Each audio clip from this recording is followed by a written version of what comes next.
US President Donald Trump has made his foreign policy priorities unmistakably clear. On his first major Middle East visit since returning to office in 2025, Trump landed not in Europe, not in Israel, but in Riyadh, Saudi Arabia. His message?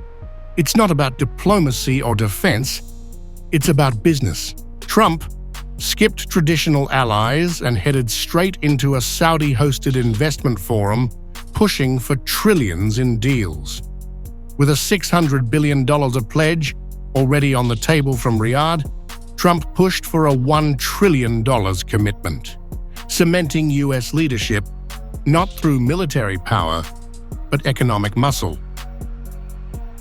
This visit marks a bold shift in U.S. foreign policy. The Saudi-U.S. Investment Forum, the centerpiece of the trip, drew a who's who of American business. Tesla's Elon Musk, BlackRock's Larry Fink, and OpenAI's Sam Altman, all joining Trump for high-level talks.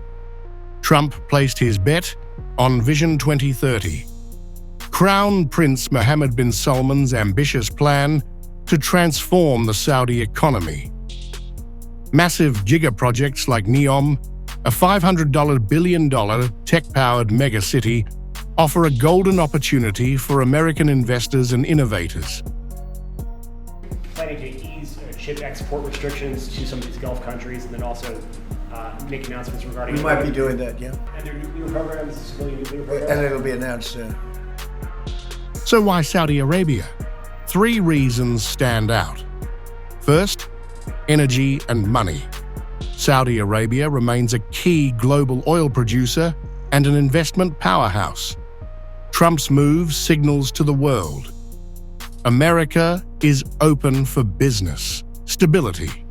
Amid the war in Gaza and Ukraine, an unstable Iran, and a distracted Europe, Saudi Arabia offers a reliable partner. Optics. Trump is showcasing American strength not with soldiers or sanctions, but with CEOs and dollar signs. But this trip isn't without controversy. One notable absence from Trump's itinerary: Israel. We do not let go of the sacred mission that is to bring all our hostages home, even in this hour. We will keep fighting to destroy Hamas and act in every way possible to bring home all the hostages, the living and the dead as one. Despite Israel being America's closest ally in the region, Trump is bypassing Tel Aviv. While Israeli officials downplay the snub, behind the scenes, sources say frustration is mounting, particularly over Prime Minister Netanyahu's continued offensive in Gaza and refusal to agree to a ceasefire. Now, in another important announcement, Secretary Rubio has decided to merge the responsibilities of the Office of the Palestinian Affairs Office fully into other sections of the United States Embassy in Jerusalem. This decision will restore the first Trump term framework of a unified U.S. diplomatic mission in Israel's capital that reports to the U.S. ambassador to Israel. Ambassador Huckabee will take the steps necessary to implement the merger over the coming weeks. The United States remains committed to its historic relationship with Israel, bolstering Israel's security and securing peace to create a better life for the entire region. The Biden-era efforts to mediate peace have unraveled, and Trump is signaling a shift. No peace, no visit. Meanwhile, tensions with Iran continue to simmer. In a quiet, back-channel move, U.S. and Iranian negotiators met this week in Oman. But Trump isn't bluffing. At the forum, he warned that if talks break down, all options are on the table. In response, Iranian General Mohammad Bagheri threatened definitive retaliation if Tehran is attacked. With both sides raising the stakes, the region is on edge. In a few moments, I will sign a presidential memorandum to begin reinstating U.S. nuclear sanctions on the Iranian regime.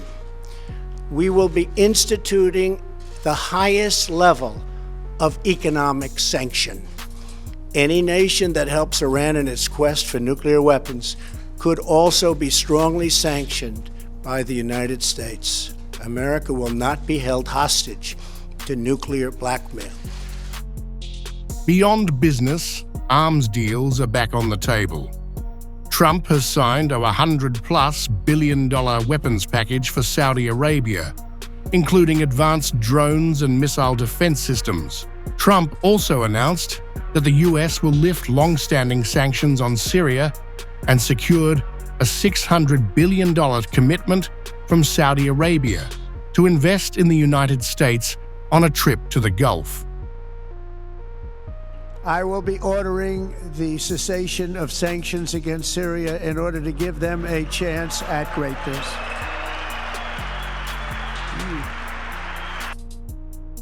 But it's not just about arms. Trump's team is also exploring how to revive the Abraham Accords, the historic normalization deals between Israel and Arab states. Riyadh is interested, but not without conditions. Peace in Gaza may be a precondition, and so far, Netanyahu isn't budging. But in the future, we'll continue that progress by adding more countries to the Abraham Accords. We have 4, and I think they're going to be filling up very rapidly. Biden didn't do anything because he never did anything about anything. He had no capability, he had no ability, and it was a shame what he's done to so many countries, including our own. This was Trump's second major overseas trip since returning to office. His first was to Pope Francis' funeral in Rome. But this Gulf mission is different.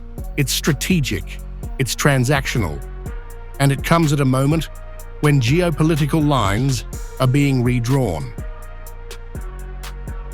With possible Putin-Zelensky talks brewing in Turkey and Iran rattling sabers, the question is, will Trump emerge as a power broker or a provocateur? As you know, Russia has repeatedly proposed initiatives for a ceasefire. However, they were repeatedly sabotaged by the Ukrainian side. For example, the Kyiv regime brazenly violated about 130 times the 30-day, I want to emphasize this, 30-day moratorium on strikes on energy facilities from March 18 to April 17th, which was declared in accordance with our agreement with the President of the United States of America, Donald Trump. From trillion-dollar investments to weapons deals and high-stakes diplomacy, Trump's Gulf tour is reshaping America's footprint in the Middle East. But with Israel sidelined and Iran watching closely, the risks are as high as the rewards.